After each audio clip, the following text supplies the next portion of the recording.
Dear students, welcome back to my channel Enjoy Learning. In this video, I'll teach you how to solve question number 2 of exercise 7.1. So let's begin. Divide rupees 1050 in the ratio 7:8. तो बहुत ही interesting question है ये बेटा। जब भी हम लोगों को एक रेशियो गिवन होता है और उसको हम लोगों को और हमें कुछ अमाउंट दिया होता है जिसको हमें उस रेशियो में डिवाइड करना होता है, तो हम कैसे डिवाइड करते हैं? बहुत ही ईजिली। आपको क्या करना है, आपको 1050 रुपीज़ दिए गए हैं और इसको आपको डिवाइड करना है, मतलब इसको आपको बांटना है किस रेशियो में? 7:8 के रेशियो में आपको इसको डिवाइड करना है। सो स्टेप नंबर 1 क्या होगा बेटा? जो भी रेशियो आपको गिवन है उस रेशियो में जो दोनों नंबर्स हैं उसको हम लोगों को ऐड कर देना होगा। क्या कर देना होगा? ऐड कर देना होगा। रेशियो में 7 और 8 हैं, सो 7 + 8 इज़ 15। ठीक है बेटा, तो देखिए ये हमारा एक पार्ट है 7, दूसरा पार्ट है 8 और टोटल कितना है? टोटल है 15। तो अब हम लोग इससे अपने फ्रैक्शन फॉर्म करेंगे। क्या बनाएंगे? फ्रैक्शंस बनाएंगे। कैसे बनाते हैं फ्रैक्शन?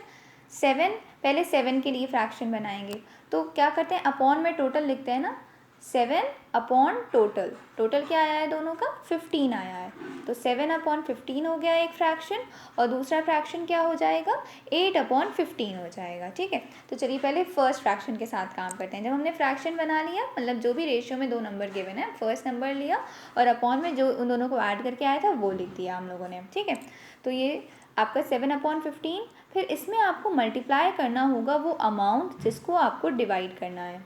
1050 रुपीज़ को हमें डिवाइड करना है ना, तो इस फ्रैक्शन में हम लोग को मल्टीप्लाई कर देना होगा 1050। अब हम लोग कैसे मल्टीप्लिकेशन करते हैं फ्रैक्शंस का, आपको बहुत अच्छे से आता है कि अगर न्यूमरेटर डिनोमिनेटर कैंसिल हो रहे हैं तो हम लोग कैंसिल कर लेते हैं। सो यहाँ पे 1050 के अपॉन में कुछ नहीं है, दैट मीन्स यहाँ पे क्या है? 1 है। अब देखिए कैंसिल हो रहा है, 15 और 1050 कैंसिल हो रहे हैं ना। 15 1 ज़ा 15 और 15 के टेबल में आता है 15 7 ज़ा 15 7 ज़ा 105, 15 0 ज़ा 0, लास्ट का 0 बचा ना, 15 0 ज़ा 0। तो आपका क्या आ गया? न्यूमरेटर में यहाँ पे 7, यहाँ पे 70 और अपॉन में तो 1 और 1 बचे, तो 7 इसका आंसर क्या हो गया बेटा? 7 7 ज़ा 49 और एक 0 है ना। 70 से मल्टीप्लाई करना था तो बस 7 से मल्टीप्लाई करा और 1 0 पुट कर दिया, एंड अपॉन में तो 1 1 सा 1 ही है। तो आपका क्या हो गया? एक अमाउंट हो गया 490 और फिर दूसरा कैसे निकालेंगे? सेकेंड फ्रैक्शन क्या बना था हमारा? सेकेंड फ्रैक्शन बन जाएगा 8/15। 8/15 उसके साथ भी सेम यही काम करना है, 8/15 इंटू 1050 रुपीज़। सो और ये करने के बाद फिर से हम लोग को कैंसलिंग करनी है, अगर कैंसलिंग हो रही है तो 8/15 into 1050, and here again 15 1s are 15 7s are 105, 15 0s are 0.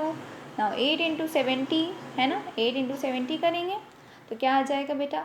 8 7s are 56 and 1 0. सो हमारे पास क्या अमाउंट्स आ गए? 490 रुपीज़ एंड 560 रुपीज़। तो हमने 1050 रुपीज़ को डिवाइड कर लिया ना 7:8 के रेशियो में। तो क्या क्या अमाउंट्स आए हमारे पास बेटा?